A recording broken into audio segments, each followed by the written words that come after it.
Hi hello friends, ನಮಸ್ತೆ. ಜ್ಞಾನಸ್ಟೆಕ್ YouTube ಚಾನಲ್ಗೆ ಸ್ವಾಗತ ಸುಸ್ವಾಗತ. ಇವತ್ತಿನ ವಿಡಿಯೋದಲ್ಲಿ ನಾನು ನಿಮ್ಗೆ ಏನು ತಿಳಿಸ್ಕೊಡ್ತಿದ್ದೀನಿ ಅಂದರೆ UUCMSನಲ್ಲಿ ಎಷ್ಟೋ ಪ್ರಾಬ್ಲಮ್ಗಳು ಬರ್ತಿದೆ. ಅಂದರೆ ಡಿಗ್ರಿ ಅಡ್ಮಿಷನ್ ಮಾಡುವಾಗ UUCMSನಲ್ಲಿ ತುಂಬ ಪ್ರಾಬ್ಲಮ್ಗಳು ಫೇಸ್ ಆಗ್ತಿದೆ. ಸೊ ನಾನು ಆಲ್ರೆಡಿ ಅಡ್ಮಿಷನ್ ಮಾಡೋ ವಿಡಿಯೋ ಕೂಡ ಹಾಕಿದ್ದೀನಿ. ಅದೇ ರೀತಿ ಎಷ್ಟೋ ಜನ ಅಡ್ಮಿಷನ್ ಕೂಡ ಮಾಡಿ UUCMSನಲ್ಲಿ ಅಡ್ಮಿಷನ್ ಕೂಡ ಆಗಿ ಕಂಪ್ಲೀಟ್ ಆಗಿದೆ. ಎಷ್ಟೋ ಜನಕ್ಕೆ ಅಡ್ಮಿಷನ್ ಮಾಡಲಿಕ್ಕೆ ತುಂಬ ಪ್ರಾಬ್ಲಮ್ಗಳು ಫೇಸ್ ಆಗ್ತಿದೆ. ಫಸ್ಟ್ ಆಫ್ ಆಲ್ ಈ ಪ್ರತಿಯೊಂದು ಪ್ರಾಬ್ಲಮ್ ಲಿಸ್ಟ್ ಮಾಡಿದ್ದೀನಿ. ಅದ್ರ ಬಗ್ಗೆ ನಾನು ಸಂಪೂರ್ಣವಾದ ಮಾಹಿತಿ ಕೊಡ್ತೀನಿ. ಎಷ್ಟು ಜನ ಲಾಗಿನ್ ಆಗಿ ರಿಜಿಸ್ಟ್ರೇಷನ್ ಮಾಡೋ ಆಟೋಮೆಟಿಕ್ಲಿ ಬ್ಯಾಕ್ ಬರ್ತೀರಾ, ಅದಕ್ಕೆ ಏನು ಅನ್ನೋದನ್ನು ಕೂಡ ಹೇಳ್ತೀನಿ. ಮತ್ತು ಫೀಸ್ ಪೇಮೆಂಟ್ ಮಾಡಿ ಆದಮೇಲೆ ನಿಮಗೆ ಒಂದು ರಿಜಿಸ್ಟ್ರೇಷನ್ ನಂಬರ್ ಬರುತ್ತೆ. ಅದು ಎಲ್ಲಿ ಹೋಗಿ ತಗೊಳ್ಬೇಕು ಮತ್ತು ಅದನ್ನು ಯಾವ ರೀತಿ ಲಾಗಿನ್ ಆಗಬೇಕು ಅನ್ನೋದನ್ನು ಕೂಡ ಹೇಳ್ತೀನಿ. ಮೂರನೇದು ಪಾಸ್ವರ್ಡ್ ಮತ್ತು ಇದು ರಿಜಿಸ್ಟ್ರೇಷನ್ ID ಮರ್ತು ಹೋಗಿದ್ರೆ ಯಾವ ರೀತಿ ರಿಕವರಿ ಮಾಡ್ಕೊಳ್ಬೇಕು ಅನ್ನೋದನ್ನು ಹೇಳ್ತೀನಿ.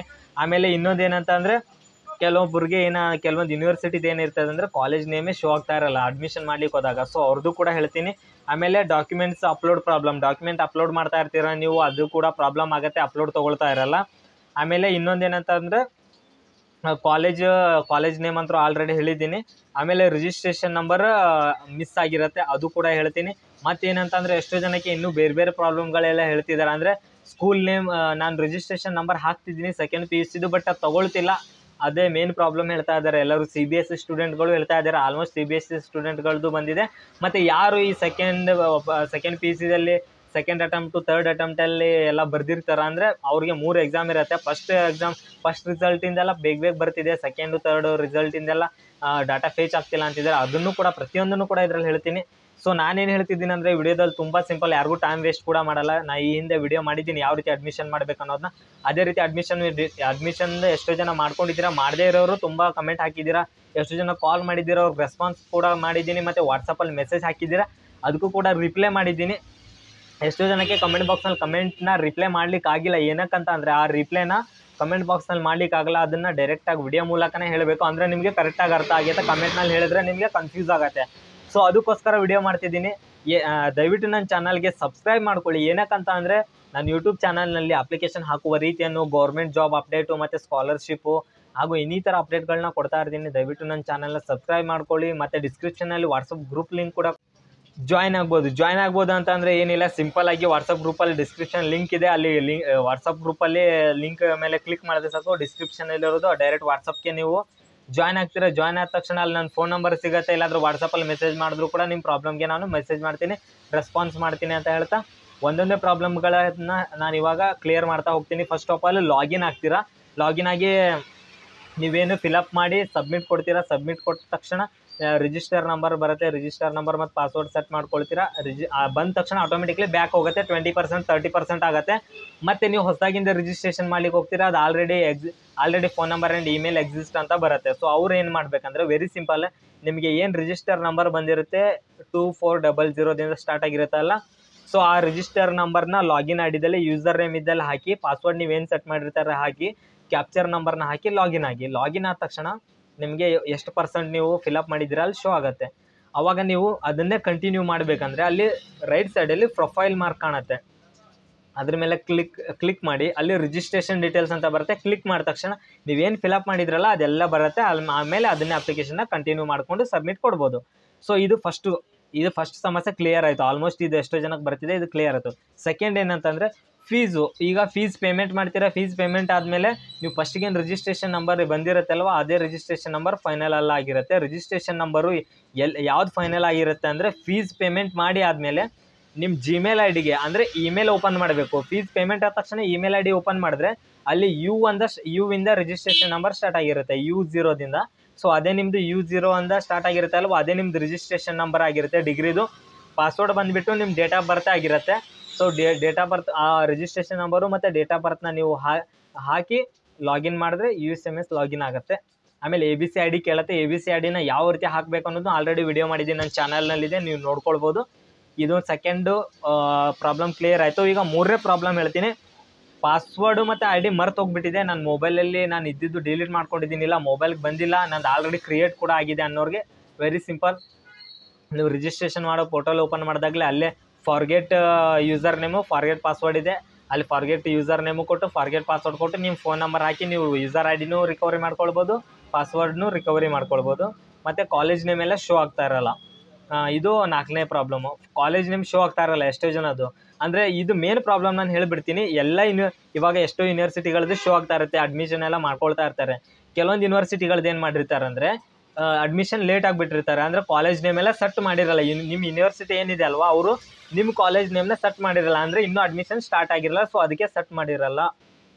ಅದಕ್ಕೆ ನೀವು ಗಾಬರಿ ಆಗೋದೇನು ಬೇಡ, ನಿಮ್ಮ ಕಾಲೇಜ್ ನಿಮ್ಗೆ ಶೋ ಆಗ್ತಿಲ್ಲ ಅಂತ. ಯಾಕಂದರೆ ನಿಮ್ದು ಅಡ್ಮಿಷನ್ ಇನ್ನೂ ಸ್ಟಾರ್ಟ್ ಆಗಿಲ್ಲ. ನಿಮ್ಮ ಅಡ್ಮಿಷನ್ ಸ್ಟಾರ್ಟ್ ಆಯ್ತು ಅಂದರೆ ಆಟೋಮೆಟಿಕ್ಲಿ ನಿಮ್ಮದು ಕಾಲೇಜ್ ನೇಮ್ ಶೋ ಆಗುತ್ತೆ. ಸೊ ಇದೊಂದಾಯಿತು. ಮತ್ತು ಎಷ್ಟೋ ಜನಕ್ಕೆ ಅಡ್ಮಿಷನ್ ಮುಗ್ದಿದೆ ಅಂದ್ಕೊಂಡಿದ್ದೀರಾ, ಅಡ್ಮಿಷನ್ ಮುಗ್ದಿಲ್ಲ, ಕಂಟಿನ್ಯೂ ಆಗ್ತಾ ಇರುತ್ತೆ. ಮಿನಿಮಮ್ 2 ಮಂತ್ಸ್ ಆದರೂ ಮುಂದೆ ಹೋಗುತ್ತೆ. ಏನಕ್ಕಂತ ಅಂದರೆ ಪ್ರೀವಿಯಸ್ ಇಯರು ಕೂಡ ಇದೇ ಥರ ಆಗಿತ್ತು ಅಡ್ಮಿಷನ್ನು. ಯಾಕಂದರೆ ಈಗ 3 ಎಕ್ಸಾಮ್ ಬರೆದು ಬಂದವರು ಇರ್ತಾರೆ. ಸೊ ಇದು ಮೇನ್ ಇಂಪಾರ್ಟೆಂಟ್ ಆಗಿರುತ್ತೆ. ಎಲ್ಲ ಕ್ಲೋಸ್ ಆಗಲ್ಲ. ಅವ್ರು ಹೇಳ್ತಾರೆ 20ನೇ ತಾರೀಕು ಲಾಸ್ಟು, 30ನೇ ತಾರೀಕು ಲಾಸ್ಟು ಅಂತ. ಆ ಥರ ಎಲ್ಲ 2 ಮಂತ್ಸ್ ಮತ್ತೆ ಮುಂದೆ ಹೋಗುತ್ತೆ. ಅಕ್ಟೋಬರ್ ನಿಯರ್ ಬೈ ಹೋಗುತ್ತೆ. ಸೊ ಇದೊಂದಾಯಿತು. ಮತ್ತು 3ನೇದು ಏನು ಹೇಳ್ತಿದ್ದೆ, ಮತ್ತು 4ನೇದು ಏನು ಹೇಳ್ತಿದ್ದೇನೆ ಅಂದರೆ, ಆಮೇಲೆ ಡಾಕ್ಯುಮೆಂಟ್ಸ್ ಅಪ್ಲೋಡ್ ಆಗ್ತಾ ಇಲ್ಲ. ಡಾಕ್ಯುಮೆಂಟ್ಸ್ ಅಂದರೆ SLC ಮಾರ್ಕ್ಸ್ ಕೊಡು, PUC ಮಾರ್ಕ್ಸ್ ಕೊಡು, ಜಾತಿ ಆದಾಯ. ಕೆಲವೊಬ್ರದ್ದು ಜಾತಿ ಆದಾಯ ಆನ್ಲೈನ್ನೇ ವೆರಿಫೈಡ್ ಆಗಿಬಿಡುತ್ತೆ. ಕೆಲವೊಬ್ರದ್ದು ವೆರಿಫೈಡ್ ಆಗದೇ ಇರೋರು ಡಾಕ್ಯುಮೆಂಟ್ಸ್ನ ಅಪ್ಲೋಡ್ ಮಾಡಬೇಕು. ಸೊ ಡಾಕ್ಯುಮೆಂಟ್ಸ್ ಅಪ್ಲೋಡ್ ಮಾಡುವಾಗ ಕೇರ್ಫುಲ್ ಆಗಿ ತಿಳ್ಕೊಳ್ಳಿ. ನೀವು ಏನು PDF ಸ್ಕ್ಯಾನ್ ಮಾಡ್ಕೊಳ್ತೀರಾ, PDF ಮಾಡ್ಕೊಳ್ತೀರಾ ಅಲ್ವಾ ಫೋಟೋನ, ಅವು ಓನ್ಲಿ 200 KB ಒಳಗೆ ಇರಬೇಕು. ಅಂದರೆ ನೀವು ಮಿನಿಮಮ್ 180 KB 150 KB ಒಳಗೆ ಅಪ್ಲೋಡ್ ಮಾಡಿ, ಜಾಸ್ತಿ ಮಾಡೋಕ್ಕೆ ಹೋಗಬೇಡಿ. ಅಷ್ಟು ಮಾಡಿದ್ರೆ 100% ಸಕ್ಸಸ್ಫುಲಿ ಆಗುತ್ತೆ. ಆಯಿತಾ. ಆಮೇಲೆ ಇನ್ನೊಂದು ಏನಂತ ಅಂದರೆ, ನಾನು ಮೇನ್ ಇದೇ ಮೇನ್. ಎಷ್ಟೋ ಜನಕ್ಕೆ ಇದೇ ಗೊತ್ತಾಗ್ತಿಲ್ಲ. ಕಾಂಬಿನೇಷನ್ ಸೆಲೆಕ್ಷನ್ ಮಾಡ್ಕೊಳ್ಳೋದು ಅದೆಲ್ಲ ಎಷ್ಟೋ ಜನ ಕೇಳ್ತಿದ್ದಾರೆ. ಕಾಂಬಿನೇಷನ್ ಸೆಲೆಕ್ಷನ್ ಮಾಡ್ಕೊಳ್ಳೋದು ಏನಿಲ್ಲ, ವೆರಿ ಸಿಂಪಲ್. ಅಲ್ಲಿ ನೀವು ಹೋಗಿಬಿಟ್ಟು ನೀವೇನು ನಿಮ್ಮದೆಲ್ಲ ಕಾಂಬಿನೇಷನ್ ಸೆಲೆಕ್ಟ್ ಮಾಡ್ಕೊಳ್ಳುವಾಗ ನಿಮ್ದು ಯಾವ್ದು ಕೋರ್ಸು, ಆಮೇಲೆ ನಿಮ್ಮ ಯೂನಿವರ್ಸಿಟಿ ಅಂತ ಆಲ್ರೆಡಿ ಸೆಲೆಕ್ಟ್ ಮಾಡ್ಕೊಂಡಿರ್ತಾರೆ. ನಿಮ್ಮದು ಕೋರ್ಸ್ ಏನು ಬರುತ್ತೆ. ಸೊ ಕಾಂಬಿನೇಷನಲ್ಲಿ BA ದವ್ರಿಗೆಲ್ಲ ಆಲ್ಮೋಸ್ಟ್ HEP HES ಎಲ್ಲ ಇವೆಲ್ಲ ಬರುತ್ತೆ. ಮತ್ತು ಒಬ್ಬೊಬ್ರು ಯೂನಿವರ್ಸಿಟಿದು ಒಬ್ಬೊಬ್ರದ್ದು ಬರುತ್ತೆ. ಮತ್ತು BCom ನಂತರ ಕಾಮನ್ ಆಗಿ ಕನ್ನಡ ಇಂಗ್ಲೀಷ್ ಸೆಲೆಕ್ಟ್ ಇರುತ್ತೆ, ಉಳಿದಿರೋದು ಕಾಲೇಜಲ್ಲಿ ಕೊಡ್ತಾರೆ. BCAದು ಕೂಡ ಅದೇ ರೀತಿ ಇರುತ್ತೆ. ಸೊ ಆಲ್ಮೋಸ್ಟ್ BA ದವ್ರಿಗೆ ಕನ್ಫ್ಯೂಸ್ ಆಗಿರುತ್ತೆ. ಅದೇನಿಲ್ಲ, ನಿಮ್ಮ ಕಾಲೇಜಲ್ಲಿ ಕೇಳಿ ತಿಳ್ಕೊಳ್ಳಿ, ವೆರಿ ಸಿಂಪಲ್ ಆಗಿರುತ್ತೆ. ಆಮೇಲೆ ಇನ್ನೊಂದು ಏನಂತ ಅಂದರೆ, ಇದೇ ಮೇನ್ ಪ್ರಾಬ್ಲಮ್. ಏನಂತ ಅಂದರೆ, ಎಷ್ಟೋ ಜನಕ್ಕೆ ನೀವು ಸೆಕೆಂಡ್ PUC ರಿಜಿಸ್ಟ್ರೇಷನ್ ನಂಬರ್ ಹಾಕ್ತೀರಾ, ಅಲ್ಲಿ ಡಾಟಾ ಫೇಚ್ ಆಗ್ತಾ ಇರಲ್ಲ. ಸೊ ಇದು ಮೇನ್ ಆಗ್ತಾ ಇರುತ್ತೆ. ಈಗ ಫಸ್ಟ್ ಆಫ್ ಆಲ್ ಬೇಗ ಡಾಟಾ ಫೇಚ್ ಯಾರ್ದಾಗತ್ತೆ ಅಂತ ಅದು ಕೂಡ ಹೇಳ್ತೀನಿ. ಈ ಫಸ್ಟ್ ರಿಸಲ್ಟ್ ಬಂದಿರುತ್ತೆ ನೋಡಿ, ಫಸ್ಟ್ ರಿಸಲ್ಟಲ್ಲೇ ಅವರು ಬೇಡಪ್ಪ, ನೆಕ್ಸ್ಟ್ ಬೇಡ, ನಾವು ಜಾಸ್ತಿ ಎಷ್ಟು ಮಾರ್ಕ್ಸ್ ಬಂದಿದೆ ಅಷ್ಟೇ ಇರಲಿ, ಸೆಕೆಂಡ್ ಬರೆಯೋದು ಬೇಡ ಅಂತ ಫಸ್ಟಿಗೆ ಬಿಟ್ಟಿರ್ತಾರಲ್ವ, ಫಸ್ಟ್ ರಿಸಲ್ಟ್ ಇದ್ದವ್ರದ್ದು, ಅವ್ರದ್ದು ಬೇಗ ಡಾಟಾ ಫೇಚ್ ಆಗ್ತಿದೆ. ಇದೇನು ಏನಂತಂದರೆ, ಸೆಕೆಂಡು ಮತ್ತು 3ನೇ ರಿಸಲ್ಟ್ ಬಂದಿರುತ್ತಲ್ಲ, ಅವ್ರದ್ದು ಡಾಟಾ ಫೇಚ್ ಆಗ್ತಿಲ್ಲ ಅಂದರೆ ಅರ್ಥ ಮಾಡ್ಕೊಳ್ಳಿ. ಏನಂತ ಅಂದರೆ, ಅಲ್ಲಿ ಕೆಲವೊಂದು ಇದು ಇರುತ್ತೆ, ಸಿಂಬಾಲ್ಗಳಿರುತ್ತೆ. ಮಾರ್ಚ್ 2024 ಅಂತ ಹಾಕಿ ಸರ್ಚ್ ಮಾಡಿ ಫೇಚ್ ಕೊಡೋದಿರುತ್ತೆ ಫಸ್ಟ್ ರಿಸಲ್ಟ್ ಅವ್ರಿಗೆ. ಸೆಕೆಂಡ್ ರಿಸಲ್ಟ್ ಅವ್ರಿಗೆ ಮಾರ್ಚ್ ಏಪ್ರಿಲ್ ಅಂತ ಇರುತ್ತೆ, ಏಪ್ರಿಲ್. ಆಮೇಲೆ 3ನೇ ರಿಸಲ್ಟ್ ಅವ್ರಿಗೆ ಜೂನ್ ಅಂತ ಇರುತ್ತೆ.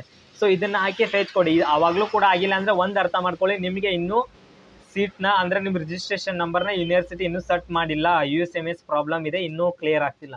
CBSE ಸ್ಟೂಡೆಂಟ್ಗಳಿಗೆ ನಾನು ದಯವಿಟ್ಟು ಹೇಳ್ತಿದ್ದೀನಿ, CBSE ಸ್ಟೂಡೆಂಟ್ಗಳಿಗೆ ಎಷ್ಟೋ ಜನ ಹೇಳ್ತಿದ್ದೀರಾ ಡಾಟಾ ಫೇಚ್ ಆಗ್ತಿಲ್ಲ ಅಂದರೆ, ಆಲ್ಮೋಸ್ಟ್ ಹೇಳ್ತಿದ್ದೀನಿ, CBSE ಸ್ಟೂಡೆಂಟ್ಗಳದ್ದೇ ಡಾಟಾ ಫೇಚ್ ಆಗೋದು ತುಂಬ ಕಷ್ಟ ಇದೆ. ನೀವು ಅದನ್ನು ಕಾಲೇಜಲ್ಲೇ ಡೈರೆಕ್ಟಾಗಿ ಹೋಗಿ ಸರ್ ಅಥವಾ ಪ್ರಿನ್ಸಿಪಾಲ್ಗೆ ಮೀಟಾಗಿ, ಸರ್ ಈ ರೀತಿ ಆಗ್ತಿದೆ ಅಂತ ನೀವು ಡೈರೆಕ್ಟಾಗಿ ಅವ್ರು ಹೇಳಿದ್ರೆ, ಏನಾದರೂ ಆಫ್ಲೈನ್ ಏನಾದರೂ ಇದ್ದರೆ ಅವರು ಮಾಡ್ಕೊಳ್ತಾರೆ. ಇಲ್ಲಾಂದರೆ ಅಲ್ಲೇ ಕಾಲೇಜಿನಲ್ಲೇ ಟ್ರೈ ಮಾಡ್ತಾರೆ, ನಿಮ್ಗೊಂದು ಅದು ಹೆಲ್ಪ್ ಆಗುತ್ತೆ ಅಂತ ಹೇಳ್ತೀನಿ. ಮತ್ತೆ ಏನಾದರೂ ನಿಮಗೆ ಡೌಟ್ಸ್ ಇದ್ದರೆ ನಂಗೆ ದಯವಿಟ್ಟು ಕಮೆಂಟ್ ಬಾಕ್ಸ್ನಲ್ಲಿ ಕಮೆಂಟ್ ಮಾಡಿ. ತುಂಬ ಜಾಸ್ತಿ ಡೌಟ್ ಇದ್ದರೆ ಕಾಲ್ ಮಾಡಿ, ಇಲ್ಲ ವಾಟ್ಸಪ್ನಲ್ಲಿ ಮೆಸೇಜ್ ಮಾಡಿ, ನಾನು ಅದಕ್ಕೆ ಆನ್ಸರ್ ಮಾಡ್ತೀನಿ ಅಂತ ಹೇಳ್ತಾ, ನಾನು ಮತ್ತೆ ಒಳ್ಳೊಳ್ಳೆ ವಿಡಿಯೋಗಳನ್ನ ಅಪ್ಲೋಡ್ ಮಾಡ್ತಾ ಇರ್ತೀನಿ. ಮತ್ತು ನಿಮ್ಗೆ ಏನಾದರೂ ಅಡ್ಮಿಷನ್ ಯಾವ ರೀತಿ ಮಾಡಬೇಕು ಅನ್ನೋದನ್ನು ಆಲ್ರೆಡಿ ವಿಡಿಯೋ ಮಾಡಿದ್ದೀನಿ, ಅದನ್ನು ನೋಡ್ಕೊಳ್ಬೋದು. ABC ID ಯಾವ ರೀತಿ ಎಂಟರ್ ಮಾಡಬೇಕು ಅನ್ನೋದನ್ನು ಆಲ್ರೆಡಿ ವಿಡಿಯೋ ಮಾಡಿದ್ದೀನಿ. ಮತ್ತೇನಾದರೂ ಫೀ ಪೇಮೆಂಟ್ ಮಾಡುವಾಗ ರಿಸಿಪ್ಟ್ ಏನಾದ್ರು ಸರ್ವರ್ ಪ್ರಾಬ್ಲಮಿಂದ ಹೋಯಿತು ಅಂದರೆ ಅದನ್ನ ಯಾವ ರೀತಿ ಡೌನ್ಲೋಡ್ ಮಾಡ್ಕೊಳ್ಬೇಕು ಅನ್ನೋದು ಬೇಕಿದ್ರೆ ನಾನು ಹೇಳ್ಕೊಡ್ತೀನಿ. ಕಾಲ್ ಮಾಡಿ, ಮೆಸೇಜ್ ಮಾಡಿ, ಮತ್ತೇನಾದರೂ ಕಮೆಂಟ್ ಮಾಡಿದ್ರು ಕೂಡ ಹೇಳ್ತೀನಿ ಅಂತ ಹೇಳ್ತಾ, ನಾನು ಮತ್ತೆ ಒಳ್ಳೊಳ್ಳೆ ವಿಡಿಯೋಗಳ ಮೂಲಕ ಬರ್ತೀನಿ. ದಯವಿಟ್ಟು ನನ್ನಂಥ ಚಾನಲ್ ಅವ್ರಿಗೆ ಸಪೋರ್ಟ್ ಮಾಡಿ. ನನಗೆ ಸಪೋರ್ಟ್ ಮಾಡೋದ್ರಿಂದ ನಾನು ಮತ್ತೆ ಒಳ್ಳೊಳ್ಳೆ ವಿಡಿಯೋಗಳನ್ನ ಹಾಕಬೇಕನ್ನೋದು ನನಗೂ ಕೂಡ ಒಂದು ಇಂಟ್ರೆಸ್ಟ್ ಬರುತ್ತೆ. ಸೊ ದಯವಿಟ್ಟು ಚಾನಲ್ಗೆ ಸಬ್ಸ್ಕ್ರೈಬ್ ಮಾಡ್ಕೊಳ್ಳಿ ಅಂತ ಹೇಳ್ತಾ, ನಾನು ಮತ್ತೆ ಒಳ್ಳೆ ವಿಡಿಯೋ ಮೂಲಕ ಬರ್ತೀನಿ. Okay, thank you friends, bye.